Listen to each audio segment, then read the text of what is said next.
Good morning students, welcome to this channel. Dear students, आज मैं आप लोगों को पढ़ाऊंगा concept of revenue. Dear students, आमतौर पे जनरली स्टूडेंट्स रेवेन्यू को इनकम मानते हैं। ये एक गलत कंसेप्ट है। इन जनरल टर्म समझो तो रेवेन्यू क्या है? Revenue is the total value of sales. मेरे पास एक डॉल बनाने की फैक्ट्री है और एक दिन में हमने 100 डॉल्स 1000 रुपए के रेट पे बेचा। हमने 100 डॉल्स 1000 रुपए के रेट पे बेचा, तो क्या जो 1 लाख रुपीस हमने अर्न किया, क्या ये मेरी इनकम है? नो। अगर आप इसे इनकम मानते हो और अगर आप इसे प्रॉफिट मानते हो तो ये मान के चलना कि विद इन ए मंथ आपकी फैक्ट्री बंद हो जाएगी, क्योंकि उस 1000 रुपए के डॉल बनाने में मेरा पैसा लगा है, कॉस्ट लगा हुआ। तो बड़े सिंपल वे में आप समझ लो कि टोटल रेवेन्यू या रेवेन्यू का मतलब होता है टोटल वैल्यू ऑफ सेल्स, या आप ये कह सकते हो total money received by producer और total money received by seller by selling quantity at a given market price. Mathematically हम we can say total revenue is defined as the product of price into quantity sold।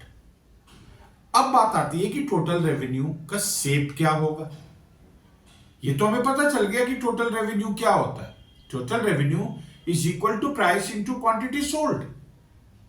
अगर मैं marker seller हूं और अगर 10 रुपए में एक marker बेचता हूं और आज हमने 10 मार्कर बेचे, यानी 100 रुपया मेरे पास क्या आया? रेवेन्यू आया। 100 रुपया मेरी टोटल रेवेन्यू है। अब टोटल रेवेन्यू का शेप क्या होगा, टोटल रेवेन्यू का कर्व का शेप क्या होगा, ये प्राइस के ऊपर डिपेंड करता है। सो डियर स्टूडेंट्स, इस चैप्टर का मेन चीज है प्राइस। अगर आप प्राइस का नेचर जानते हो तो ये चैप्टर यूं समझ में आ जाएगा। डिपेंड करता है कि हम किस प्राइस पे प्रोडक्ट को बेचते हैं। अगर हम प्रोडक्ट को कांस्टेंट प्राइस पे बेचते हैं, कांस्टेंट प्राइस का मतलब यूनिफॉर्म प्राइस पे बेचते हैं, तो total revenue will increase at constant rate and graphically look at this diagram.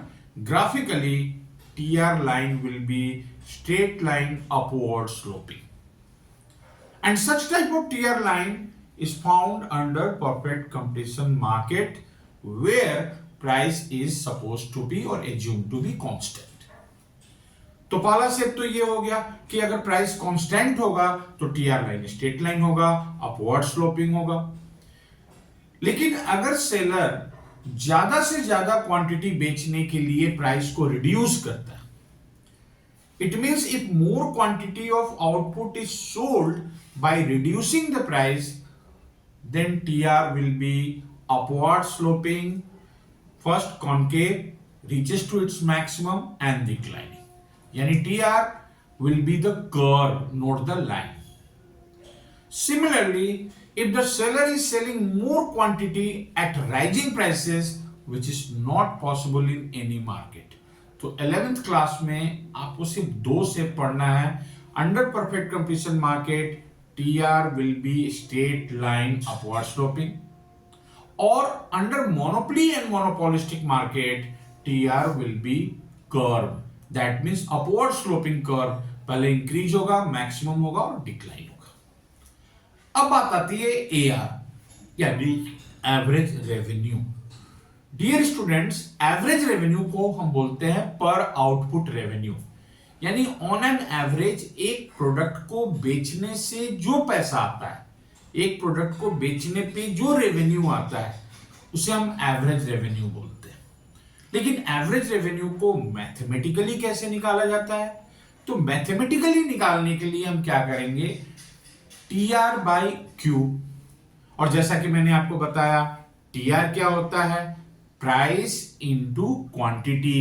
यानी dear students, if you look at this formula तो आप क्या देखोगे, P into Q divided by Q, तो Q गेट्स कैंसल्ड, Q से Q को हमने cut कर दिया तो क्या आया? P। यानी आप ये सोच लो, ये जान लो कि एवरेज रेवेन्यू का दूसरा नाम प्राइस है।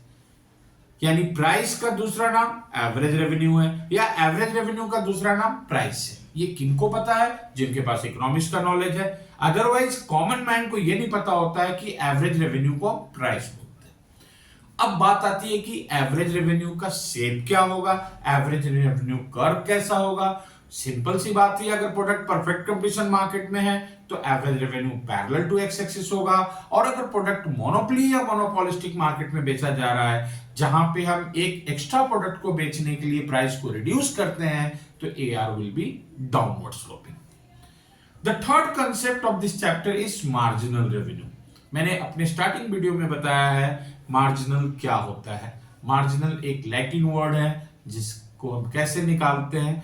मार्जिनल रेवेन्यू मीन्स रेवेन्यू और extra revenue by selling one extra unit of output. जैसे डियर स्टूडेंट्स, हमने 10 मार्कर को बेचा 100 रुपये में, अब हमने 11 मार्कर को बेचा आज 120 रुपये में। यानी एक एक्स्ट्रा मार्कर बेचने से, एक लास्ट मार्कर को बेचने से, एक एडिशनल मार्कर को बेचने से कई एंगल से समझ सकते हो आप। इसमें कंफ्यूज होने की कोई जरूरत नहीं, फॉर्मूला भी याद करने की कोई जरूरत, बस आप समझो कि एक एक्स्ट्रा को बेचने से आपके पास कितना रेवेन्यू आता है। यानी पहले आपने 10 बेचा था और आपके पास टोटल रेवेन्यू क्या था 100 रुपीज। अब आपने एक एक्स्ट्रा बेच दिया, आपके पास टोटल रेवेन्यू क्या है 120 रुपीज। यानी आपने एक्स्ट्रा कितना पैसा कमाया, एक्स्ट्रा कितना रेवेन्यू आया 20 रुपये। ये 20 रुपया मार्जिनल रेवेन्यू है। मार्जिनल रेवेन्यू का कैरेक्टर क्या होता है कि मार्जिनल रेवेन्यू पॉजिटिव होता है, मार्जिनल रेवेन्यू जीरो भी हो सकता है, और मार्जिनल रेवेन्यू नेगेटिव भी होता है। सिंपल सी बात है बेटे, मार्जिनल रेवेन्यू नेगेटिव भी हो सकता है, इस बात को आप याद रखोगे। इसलिए जब हम एमआर को टेक्निकली और मैथमेटिकली निकालते हैं तो इसके दो फॉर्मूले हैं। First formula look at here, delta TR by delta Q, और second formula is MR N equals TRN minus TRN minus 1, where N is the number of units sold. Dear students, अब बात आती है कि मार्जिनल रेवेन्यू का shape कैसा होगा, किस तरह का होगा। मार्जिनल रेवेन्यू कर्व प्राइस के ऊपर डिपेंड करता है। अगर प्रोडक्ट सेम प्राइस पे बेचा जा रहा है, कांस्टेंट प्राइस पे बेचा जा रहा है, तो मार्जिनल रेवेन्यू एवरेज रेवेन्यू की तरह straight line and parallel to X axis होगा। या आप ये कर सकते हो कि AR and MR are same and parallel to X axis. लेकिन अगर प्रोडक्ट को मोनोपोली या मोनोपोलिस्टिक मार्केट में या इम्परफेक्ट मार्केट में डिक्लाइनिंग प्राइस पे बेचा जा रहा है, तो MR will be also downward sloping, and dear students MR will be the half of AR अगर AR straight line हो। Similarly, what would be the shape of MR under oligopoly market and other form of market that is not in your syllabus? इसलिए मैं इस video channel पे discuss नहीं करना चाहूंगा क्योंकि आप कंफ्यूज हो जाओगे। ये छोटा सा वीडियो है, 11th क्लास के लिए आपका पेपर आ रहा है, तो आप मेरे वीडियो को वॉच करो और एक एक चीज को ध्यान से समझो, तो आपका सारा क्वेश्चन सॉल्व हो जाएगा, कहीं आपको कोई प्रॉब्लम नहीं होगी। और अगर आपको मेरा वीडियो लाइक हो रहा है, अगर आपको पसंद आता है, तो प्लीज इसे लाइक करो और शेयर करो। स्टूडेंट्स, अब आपने 3 चीज पढ़ा, TR, AR, MR। तो ऑब्वियसली 3 रिलेशंस बनेंगे। एक रिलेशन बनेगा TR, AR, MR का in perfect market and in monopoly market. दूसरा रिलेशन बनता है AR एंड MR, और तीसरा रिलेशन बनता है TR एंड MR। स्टूडेंट्स, ये तीनों रिलेशंस को हम सिर्फ प्राइस से डिफाइन कर सकते हैं। आप इस ट्रायंगल को ध्यान से देखो। इस ट्रायंगल में हमने प्राइस को सेंटर ऑफ द ट्रायंगल बनाया है। इसलिए सेंटर ऑफ द ट्रायंगल बनाया है क्योंकि TR is also related with price. AR को तो हम प्राइस बोलते हैं, और विदाउट TR आप MR नहीं निकाल सकते हो, इसलिए MR के लिए भी प्राइस की जरूरत पड़ेगी। यानी MR भी प्राइस से जुड़ा हुआ है, TR भी प्राइस से जुड़ा हुआ है, और AR भी प्राइस से जुड़ा हुआ है। बस आपको टेबल बनाना अगर आता है तो आप सारे रिलेशन एक्सप्लेन करोगे। जैसे मैं आपको एक छोटा सा एग्जांपल दे रहा हूं, relationship between TR, AR and MR under perfect competition market. जैसे ये परफेक्ट कंपटीशन मार्केट है, आप ये सोच लो कि प्रोडक्ट को कांस्टेंट प्राइस पे बेचा जा रहा है, प्रोडक्ट को यूनिफॉर्म प्राइस पे बेचा जा रहा है. So dear students, when more and more quantity of output is sold at uniform price, then TR will increase at constant rate and AR will be equal to MR. Graphically, TR will be straight line upward sloping and AR and MR lines are parallel to the x-axis. But same चीज अगर same product को या किसी different market में बेचा जा रहा है जहां पे हमने प्राइस को रिड्यूस किया, तो स्टूडेंट्स टी आर कर्व होगा, ए आर डाउनवर्ड स्लोपिंग होगा और एम आर भी डाउनवर्ड स्लोपिंग होगा. यानी T R will increase at decreasing rate, A R will be downward sloping, M R will be also downward sloping and at each level of output except one, M R will be the less than A R. अब next point ये है कि what is the relationship between AR and MR. फिर से मैं बता रहा हूं, इस चैप्टर का मेन सेंट्रल ऑफ पॉइंट है प्राइस. अगर आपको कोई भी रिलेशन एक्सप्लेन करना है तो आप पहले शेड्यूल बना लो. अगर आप शेड्यूल बनाना जानते हो तो ऑटोमेटिकली आप रिलेशंस को एक्सप्लेन कर सकते हो. जैसे आपका क्वेश्चन आया कि what is the relationship between AR and MR in different market situation. So dear students, आप सबको पता है कि परफेक्ट कंपटीशन मार्केट में प्राइस क्या होता है, कांस्टेंट होता है. तो आपने मान लो क्वांटिटी ले लिया 1 2 3 4 5 6, प्राइस ले लिया 10 10 10 10 रुपीस. अब आप P इंटू Q करोगे यानी TR आएगा 10 20 30 40 50 60, AR will be 10 10 10 and MR will be also 10 10 10.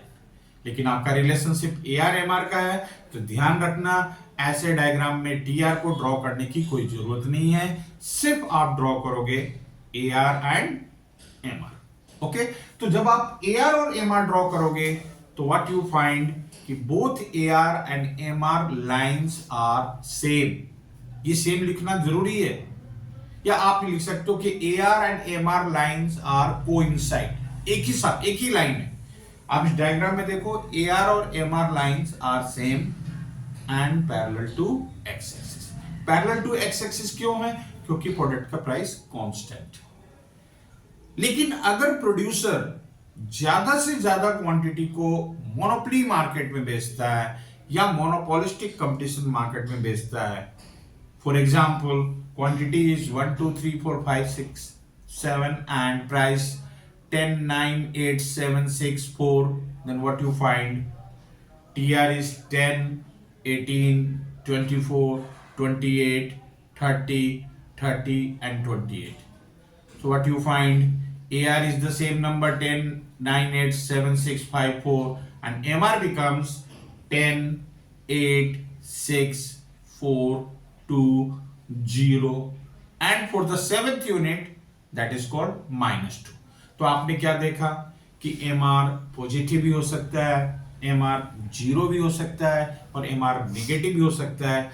इसलिए डियर स्टूडेंट्स, जब इसे आप ग्राफिकली बनाओगे, इसे ग्राफ के थ्रू शो करोगे, तो AR लाइन डिक्लाइनिंग है और AR line is not going to touch और क्रॉस द एक्स एक्सिस.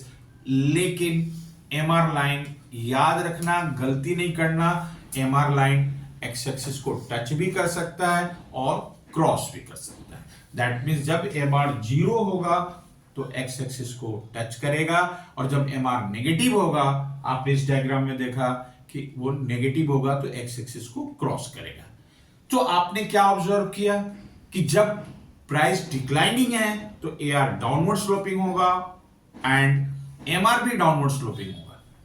लेकिन मोनोपोली और मोनोपोलिस्टिक में क्या डिफरेंस होता है कि AR और MR दोनों डाउनवर्ड स्लोपिंग होते हैं. ये सिमिलैरिटीज है, लेकिन बेसिक डिफरेंस क्या होता है बेटा कि मोनोपोली का जो AR और MR लाइन होता है वो डाउनवर्ड स्लोपिंग और लेस इलास्टिक होता है. यानी उसकी वैल्यू, इलास्टिसिटी और वैल्यू एक से कम होती है. क्यों? क्योंकि उसमें एक सिंगल सेलर होता है. और मोनोपोलिस्टिक मार्केट में AR और MR लाइंस डाउनवर्ड स्लोपिंग होता है, लेकिन वो मोर इलास्टिक होता है। मोर इलास्टिक क्यों होता है? क्योंकि वहां पे नंबर ऑफ सेलर्स ज्यादा होते हैं। Similarly, if I am talking about a seller is selling more quantity at rising prices, तो जब rising prices की बात होगी, like quantity 1 2 3 4 5 6, price 2 4 6 8 10 12 14, what you find, AR भी इंक्रीजिंग होगा और MR भी इंक्रीजिंग होगा, लेकिन MR AR से ज्यादा इंक्रीज होगा और MR will lies above the AR curve, यानी MR लाइन ऊपर होगा और AR लाइन नीचे होगा। लेकिन इस तरह का AR और MR लाइन किसी भी मार्केट में नहीं होता है। ऐसा क्यों? क्योंकि ये पॉसिबल ही नहीं है कि किसी भी सेलर के लिए कि अगर वो प्राइस भी इंक्रीज करे और क्वांटिटी भी इंक्रीज हो जाए।